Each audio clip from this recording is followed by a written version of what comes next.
Մերձավոր Արևելքում խաղաղ գործընթացի մեկնարկով Եվրամիությունում նվազել են հակաիսրայելական պատժամիջոցներ մտցնելու գաղափարի կողմնակիցները Գազայի հատվածում հումանիտար ճգնաժամի ֆոնին։ Եվրոպական մամուլը քիչ հավանական է համարում, որ Եվրահանձնաժողովի պատժամիջոցների մասին առաջարկը ստանա անդամ երկրների մեծ մասի աջակցությունը։ Միևնույն ժամանակ Եվրահանձնաժողովը կոչ է անում Իսրայելին հեշտացնել Գազայի հատված հումանիտար օգնության մուտքը, մատնանշելով բյուրոկրատական խոչընդոտները։ Ավելի վաղ Իսրայելը ՄԱԿ-ին տեղեկացրել էր, որ օրական 300 բեռնատարով հումանիտար օգնություն կթույլատրի մուտք գործել Գազա, ինչը կազմում է Թրամփի խաղաղ ծրագրում նշված քանակի կեսը։ Իսրայելը պարզաբանել է, որ պատճառը զոհված պատանների մարմինների վերադարձի մասին կետի խախտումն է։ Այսօր Համասը փոխանցել է մահացած պատաններից մեկի մարմինը, ևս 18-ը դեռ պետք է վերադարձնի։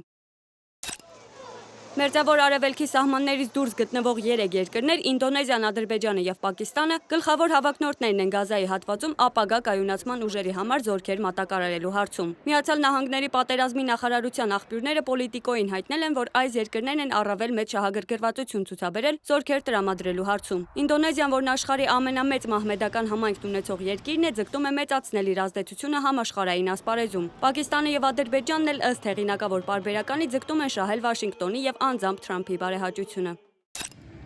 Պակիստանը հարված է հասցրել Աֆղանստանի Փակտիկա նահանգին։ Զոհվել է 10 մարդ, այդ թվում 2 երեխա։ Ըստ Ֆրանս Պրեսի եւս 12 խաղաղ բնակիչ վիրավորվել է։ Թալիբանը հայտարարել է, որ Պակիստանը խախտել է հրադադարի ռեժիմը եւ ռմբակոծել 3 օբյեկտ, նաեւ հավելել, որ Քաբուլը պատասխան միջոցներ կձեռնարկի։ Սահմանային մարտերը Աֆղանստանի եւ Պակիստանի միջև սկսել են հոկտեմբերի 11-ին։ Երկու կողմից էլ զոհվել են տասնյակ զինծառայողներ։ Հոկտեմբերի 15-ին երկրները համաձայնության են եկել 48-ժամյա զինադադարի շուրջ, որը փաստացի ավարտվել է։